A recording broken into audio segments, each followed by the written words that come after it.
बड़ी खबर, पाकिस्तानी सेना के रिटायर्ड ब्रिगेडियर की हत्या। गोली मारकर अमीर हमजा को उतारा मौत के घाट। हमजा अपनी पत्नी और बेटी के साथ कर रहे थे यात्रा। अज्ञात बंदूकधारियों ने पंजाब के झेलम में मारी गोली। बाजारों, मसाजिद और इमाम बारगाहों में दहशतगर्दी, शहरों में टारगेट किलिंग। उसका नाम था ब्रिगेडियर आमिर हमजा। उसको अननोन गनमैन ने मार गिराया। गुज़िश्ता चंद सालों में भारत ने चुन चुन कर पाकिस्तान के अंदर टारगेट किलिंग करवाई है, जिसके सबूत दफ्तर खारजा दुनिया भर के सामने रख चुका है। लीला इंटरचेंज झेलम में एक जगह आती है जहां पर चार मोटरसाइकिलिस्ट थे, उन्होंने इनके ऊपर फायरिंग की। हिंदुस्तान के जो ऑफिसर्स होते हैं इंटेलिजेंस के, वो चूंकि गुज़िश्ता 30-40 बरस से यही काम करते चले आते हैं, उनकी इंस्टिंक्ट्स डिफरेंट हो जाती हैं। हमारे इंटेलिजेंस के लोग जो हैं, उनके पास वो इंस्टिंक्ट्स नहीं है जो रॉ के और आईबी के इदारों के हेड्स के पास इंस्टिंक्ट्स हैं। ये है एजेंसी रॉ को ये कहा गया कि ये आप करें, और वो खुद एडमिट कर रहा है। पाकिस्तान के अपने इतने मसाइल हैं कि पाकिस्तानियों को ज्यादा इसकी परवाह नहीं होनी चाहिए कि नरेंद्र मोदी क्या करेंगे, लेकिन क्योंकि नरेंद्र मोदी वो वजीर आजम हैं जो बार बार पाकिस्तान के ऊपर हमलावर हो चुके हैं। पाकिस्तान एक चीज में आगे था, उसमें भी अब इंडिया आगे चला गया। इन पे नजर सबकी थी।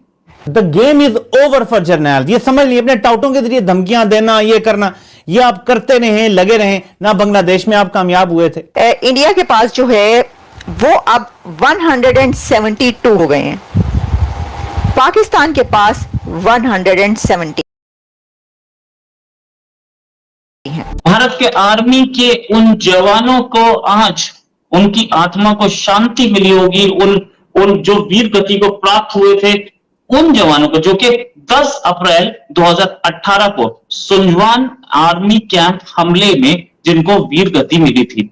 ये 6 हम थे, किल इन एक्शन 6 जवान थे, 6 आर्मी के लोग थे, साथ में कई लोग इसमें घायल भी हुए थे। क्यों आज उनको शांति मिली होगी? इसलिए मिली होगी कि उनके ऊपर जो आदमी उनके ऊपर हमले का मास्टरमाइंड था, उसका नाम था ब्रिगेडियर आमिर हमजा। उसको अननोन गनमैन ने मार गिराया। अननोन गनमैन ने मार गिराया मतलब ये अननोन गनमैन कौन थे? पाकिस्तानी आर्मी ये मान रही है कि ये आतंकी हमला नहीं था, मतलब वो मारे गए ब्रिगेडियर ब्रिगेडियर आमिर हमजा। उस समय जिस समय वो कार ड्राइव कर रहे थे, ये झेलम एरिया की बात है पाकिस्तान के, वो कार ड्राइव करके जा रहे थे और उनके ऊपर ताबड़तोड़ 4 लोग आए, 2 मोटरसाइकिल्स पे, और उन्होंने 4 मोटरसाइकिल्स पे लोग आए और आके गोलियां चलाई उनके ऊपर, जिसमें आमिर हमजा मारे गए। उनकी बेटी और बीवी पत्नी दोनों घायल हैं। मैं किसी की भी हत्या के फेवर में नहीं हूं, मैं किसी भी तरीके के खून खराबे या वायलेंस के फेवर में नहीं हूं।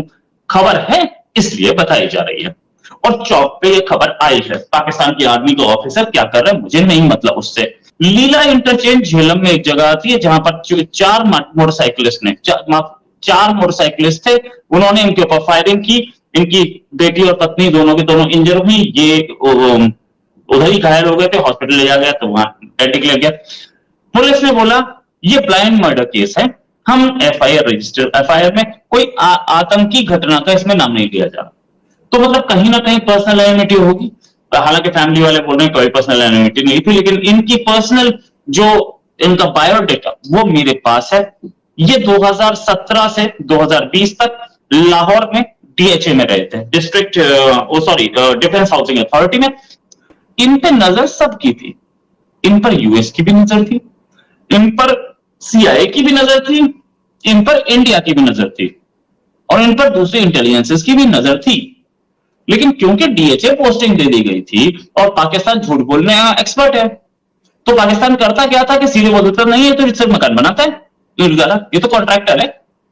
तो उस चीज की आड़ में यह काम हो रहा था। एक चीज कि उड़ी अटैक, पुलवामा अटैक का क्रेडिट लेने वाले जैश ए मोहम्मद, उसका जो हेडक्वार्टर है वो भी बहावलपुर में है। ये लाहौर में थे, वो बहावलपुर में। लाहौर और बहावलपुर का फासला ये मत समझिएगा कि दिल्ली नोएडा टाइप है या मुंबई थाने टाइप है, ऐसा नहीं। 450 किलोमीटर दूर है, ठीक है। लेकिन बहावलपुर के जितने भी जैश ए मोहम्मद के जो लोग थे, कुछ की लोग, कुछ मतलब ऐसा नहीं है कि चीफ, कुछ की आदमी वो लाहौर बैठते हैं। वो लाहौर में अपने, क्योंकि वो लाहौर या इस्लामाबाद में आतंकियों का गढ़ काफी ज्यादा नहीं है। जैसा लाल मस्जिद छोड़ के बहुत ज्यादा वहां नहीं घूमते। लाहौर क्यों इसका हक रखा जाता है? क्योंकि वहां पर पंजाब गवर्नमेंट का रूल है, और पंजाब गवर्नमेंट, आप सेंट्रल गवर्नमेंट को ब्लेम नहीं कर सकते। सेंट्रल गवर्नमेंट को तब ब्लेम करोगे जो वो इस्लामाबाद में होंगे। और इंटरनेशनल एजेंसीज को भी बेवकूफ बनाया जा सकता है लाहौर से, क्योंकि वहां सारे हेडक्वार्टर्स हैं, वहां सारी आर्मी के वो है इस्लामाबाद में, वहां आर्मी के इंस्टॉलेशन हैं, वहां पे आर्मी का एक्शन होना आसान हो जाता है। हालांकि ये आर्मी के अंडर ही पलते हैं, लेकिन जब सारी एम्बेसीज बोलेंगे कि इस्लामाबाद में आतंकी बैठे तो हम कैसे संभालेंगे? हमें आपको एम्बेसी से, हमारी एम्बेसी की सिक्योरिटी का प्रॉब्लम है, तो आर्मी को एक्शन लेना पड़ेगा। इसलिए ये सारे लाहौर में रखे जाते हैं, या लाहौर के आसपास बहावलपुर और इधर उधर रखे जाते हैं सारे के सारे, और उसी से काम चलता है। पाकिस्तान एक चीज में आगे था, उसमें भी अब इंडिया आगे चला गया। और हुआ कुछ यूं है कि nuclear stock pile, nuclear Arsenal में इंडिया पाकिस्तान से आगे चला गया है। वैसे तो ये सुनकर ही होगी, ये मालूम नहीं होगा कि अच्छा क्या इंडिया के पास न्यूक्लियर आर्सेनल या वॉरहेड्स जो हैं वो कम थे पाकिस्तान से? तो जी हाँ, ऐसे ही था। भारत जो कि 5th लार्जेस्ट इकोनॉमी है, दुनिया की सबसे बड़ी पॉपुलेशन है और दुनिया की सबसे बड़ी डेमोक्रेसी है, उसके पास पाकिस्तान से कम न्यूक्लियर स्टॉक पाइल था। फर्क बहुत ही कम था, अभी आपके सामने रखते हैं, लेकिन था ऐसा। तो एक चीज में पाकिस्तान आगे था। आपको पता है कि फिर जंग को जदल तो मीरास है हमारी, ये तो आप जानते ही हैं, तैमूर से लेकर और अब्दाली तक, हमलों तक और तलवार से लेकर तीरो तफंग तक, इसमें तो मुसलमानों से कोई आगे कहां बढ़ सकता है?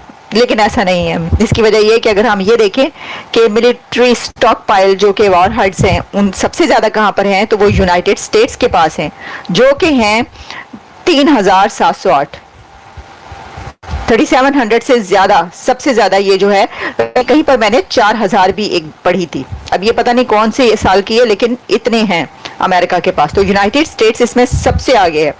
रशिया जो है उसके पास 4000, बल्कि रशिया के पास तो इससे भी ज्यादा है, 4380 कहे जा रहे हैं। यूके के पास 225 बताए जाते हैं, और फ्रांस के पास 290 हैं। चाइना के पास 500 न्यूक्लियर वॉरहेड्स हैं, और इंडिया के पास ये मिलिट्री स्टॉक पाइल जिसको हम कह रहे हैं वो है, और इंडिया के पास जो है वो अब 172 हो गए हैं। पाकिस्तान के पास 170 हैं।